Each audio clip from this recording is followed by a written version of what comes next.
Ignition sequence starts. 6, 5, 4, 3, 2, 1, 0. Liftoff. We have a liftoff.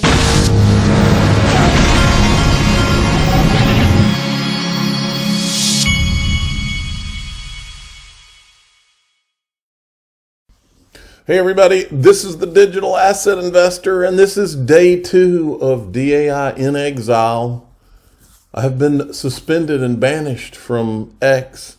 Nobody told me why. Nobody told me. All they gave me is this after careful review. They carefully review your account to decide that they're going to suspend you, but they don't carefully give you any reason whatsoever why.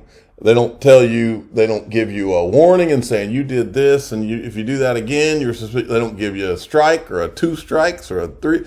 They don't give you jack squat. But this is just, I believe that this is a bot thing. I've had emails. I believe it's an AI thing where I'm just in a queue and I have to sit here and wait. But you know what? It is what it is. And I'm not going to, but I do love this. We can't have a Baba Kug's lightning rod without the digital asset investor being there. So we need a hashtag free DAI out there if we can get it. If there's a big scandal about, this is Elon Musk, which I thought was a very strange thing for him to tweet, since covering ETHgate easily. I mean, for 3 years now, we've been talking about ETHgate. This guy's never commented on ETHgate. He's never commented on XRP, nothing. And you know he sees us all out here. For him to tweet this right in the day that I get turned off. If there's a big scandal about me, my only request is that it be called ElonGate. Man, I saw that and I was like, what? So Jimmy Valley retweets this and says, ElonGate, hashtag free DAI. I appreciate all of the, even the lightning rods out there. It means a lot that you're holding up free DAI signs. I appreciate it. And then this was my attempt at humor. So now I'm going to let a few people out there be an official X account of the Digital Asset Investor channel while he's in exile. And so certain people can tweet out and then they can put whatever my comment was. This way I can get, it's like I've got little messengers that I can send out. It's kind of like we're in this war, social media war, censorship war. And so I can write down a message. I was watching I think it was the History Channel, the show about General Grant in the Civil War, and the messengers would have these little messages that they write on a piece of paper, and they fold them up and hide them somewhere, and then they try to get across enemy lines. Well, these are my messengers, and they're getting across enemy lines into X, where I am banished. And he said, and it says, I can tell you that DAI is predicting a settlement between he and X. This is just a funny attempt at humor. This is a play on all the settlement predictions in the Ripple lawsuit. But matter of fact, I do have Fred Rispoli had reached out to me, and so I'm talking to him a little bit behind the scenes, and I think he's gonna see if he can help me out a little bit. We'll see. But I appreciate that. A lot of good folks in this community. Brad Garlinghouse, I was looking at Brad Garlinghouse's likes this morning, and this one caught my eye. Look at all the things Brad Garlinghouse has been liking, all the things having to do with the SEC lawsuit, recent things. Today was a great day. Down here, we won, they lost. Will Brad Garlinghouse go for the double tap?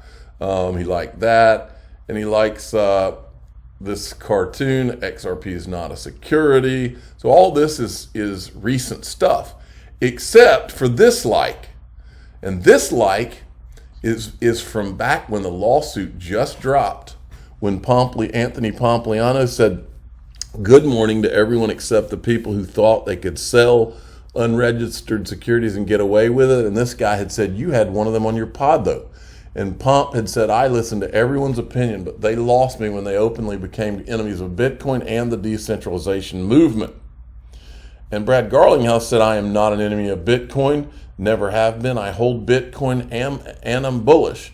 As I said on your podcast, oh, and good morning to you also. Now, there's a couple of things here. The first thing is, why is Brad Garlinghouse going back and liking his own tweet in reply to Anthony Pompliano from December 22nd? Maybe it's Brad Garlinghouse just flipping Anthony Pompliano the bird, which Pompliano deserves. But let's look at this comment.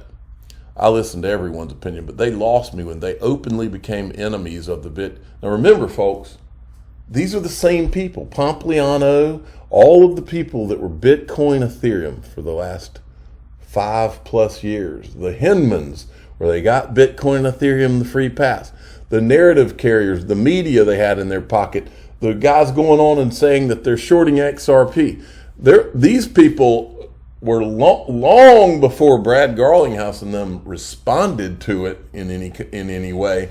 These people had a concerted effort to tamp down Ripple and XRP and to build up Bitcoin and Ethereum. And if Pompliano was not a part of that media machine and all, then I don't know who was.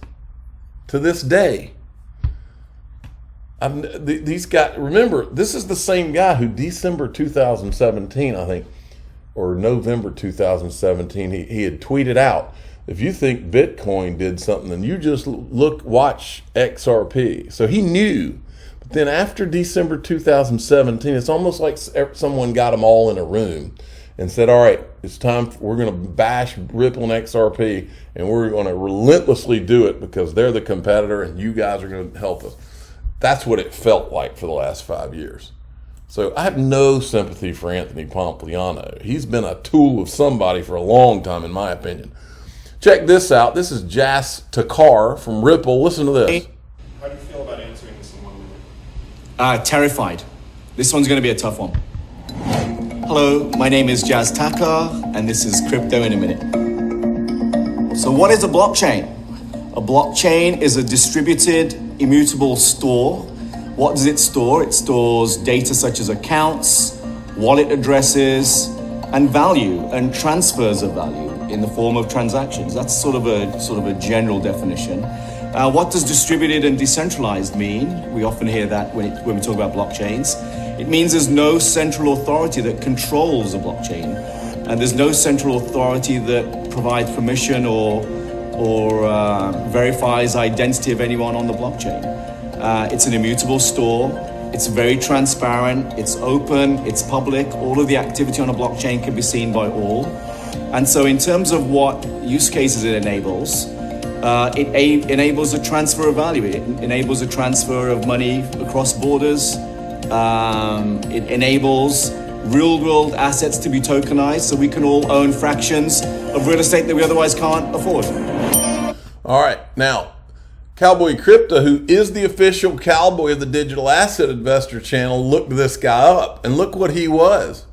He spent over 7 years at BlackRock, where he was the director of software engineering, index and ETF portfolio management technology, as well as cash and global credit technology. Go figure. I'm going to go ahead and make Cowboy Crypto, who is the official cowboy of the Digital Asset Investor channel, I'm also going to designate him an official messenger while DAI is in exile of the Digital Asset Investor channel. So occasionally I will leak messages through him if he can get across enemy lines. We're seeing some rumors right now. Now, we've had a lot of rumors in this space, but I'm seeing a lot. I am read only on X, and while I'm reading only, I'm seeing a lot of rumors right now that Ripple is already in settlement discussions with the SEC, and I think maybe these rumors came from this clip we played yesterday. They could be talking settlement right now. I'm not saying they are, sure, right? But they could, and they don't want to try the case. So I don't think a trial is going to happen. Okay, so that's your prediction, that a trial is not going to happen. Yeah, I don't think a trial is going to happen. They're going to lose, and And not going to happen. do they really want all that Hinman stuff and the drama of a trial? And I mean, a trial in this case, Tony, would take a month. You know what I mean? Ripple would want to call him. Now, I'm not going to play the rest of it. I played it yesterday, but there is a lot of that talk going on. Now, I want to show you, this is Brian Quintance. He was the chairman of the CFTC, and I've never really heard a straight answer, but he was there. He had to be there around ETHgate, and we know that the SEC and the CFTC was working together during ETHgate, and they were meeting with Joseph Lubin and Andrew Keys from Consensus, because that's what Gasparino said back in May of 2018. This guy has never acknowledged or otherwise what his part in all that is. And we also know that he just happens to be at A16Z, Andreessen and Horowitz, with Bill Hinman. They're actually on the same page. If you look, he is a head of policy, and Bill Hinman is an advisor. Wonder if they hang out together much. So here he is. This is an interesting clip, because my interpretation of this is that these guys are literally worried about the SEC going after Ethereum. Listen to this. Earlier that Ether is under just jurisdiction of this CFTC. Is it Ether the token itself, or is it just because there are futures contracts, and those futures contracts are obviously, they're registered with the CFTC and they're on the CME by definition? So it's both. Okay. It's both. If Ether was classified as a security, then a futures contract on ETH on a security would have a completely different regulatory regime than the CFTC's futures regulatory regime, which is what Ether exists under as of now. In addition, there have been multiple court cases that have said Ether is a commodity and therefore it's under the CFTC's jurisdiction. Now, the SEC can always come after the fact and say, okay, now we think it's a security. They have to prove that in court, and they would also have to show why they didn't take action against how ETH futures contracts are currently regulated. You mean the same way that they went after Ripple, and they would have had to prove that or Coinbase, I'm sorry. They went after Coinbase, and they would have to prove, why did you let Coinbase go public and not even address any of these issues? They would have been violating the law.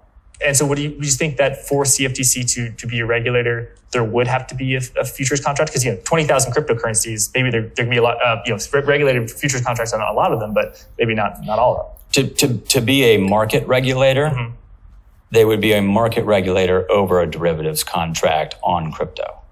The reason we haven't seen more derivatives contracts on crypto is because the SEC is refusing to state that those crypto tokens can be in the CFTC's jurisdiction for the purposes of futures contracts. But yes, ideally, there are a lot more futures contracts and swaps contracts on cryptocurrencies and crypto assets, because they are incredibly valuable risk management tools and price discovery tools. And they've served the legacy commodity markets extremely well. And so we are holding up responsible risk management by the refusal of the agencies to successfully adjudicate this issue.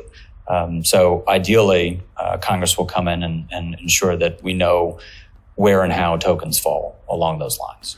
So these guys, now that Bitcoin and Ethereum are potential targets, these guys are like, we've got to have something from Congress. Now everybody's getting aggressive. Remember, A16Z, they didn't give a rip about getting regulations after they got the Ethereum Bitcoin free pass by Bill Hinman. You didn't see them out there scurrying around for regulations over the last few years before we started uncovering ETHgate. Then all of a sudden they cared about the whole industry when they thought that monopoly might be in jeopardy. I'm the digital asset investor. I'm not an investment advisor. This is for entertainment purposes only. Please subscribe, hit the like button, tell your friends and family that if XRP finally gets out from under the lawsuit and then they sue Ethereum, I don't want it, but I will thoroughly enjoy watching Lubin and friends squirm. Thanks for listening.